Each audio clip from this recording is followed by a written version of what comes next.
In this presentation, I will be explaining what happened at Ruby Ridge and Waco and why they are linked in history and what events they inspired. The siege at Ruby Ridge started on August 21st, 1992 and lasted 11 days. It started with the killing of Sammy Weaver, his dog, and a U.S. Marshal. The next day, Randy Weaver and Kevin Harris were both shot and injured, and Vicky Weaver was shot and killed. The normal rules of engagement for the FBI permit agents to use deadly force to defend their own lives or lives of others from what they believe to be the threat of death or grievous bodily harm. At Ruby Ridge, however, the snipers were told they could and should shoot any armed male they saw outside the cabin. The preliminary hearing following Ruby Ridge was led by E. Michael Cahoe, the agent who oversaw the siege from Washington, and he cleared the officials at headquarters from any responsibility. Agents on the ground claimed in trial that the then Assistant Director Larry Potts issued the controversial shoot-on-sight order. Despite this, Director of the FBI, Louis Freeh, dismissed 12 agents and promoted Potts to number 2 in the FBI.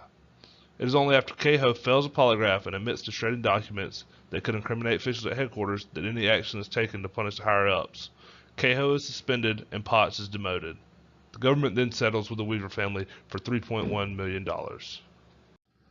The events at Waco began on February 28, 1993, with an ATF raid that resulted in a deadly shootout between agents and the Branch Davidians.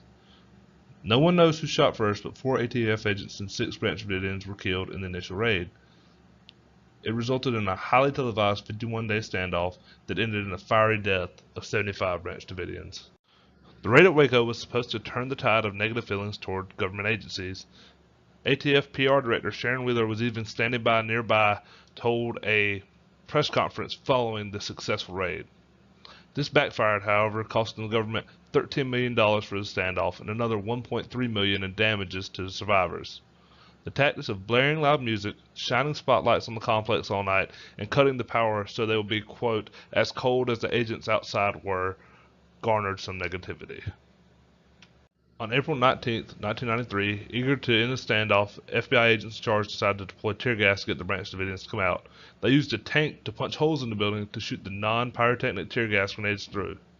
Suddenly the complex went up in flames, and 75 Branch Davidians died. The tragedies of Ruby Ridge and Waco are forever linked in history through the staggering similarities and the closeness in time. Many times they are referred to as a pair and even compared to each other. There are 2 major things that can be directly linked to Ruby Ridge and Waco. One was the immediate rise in militia numbers across the United States to protect from a tyrannical government, and the other was the Oklahoma City bombing.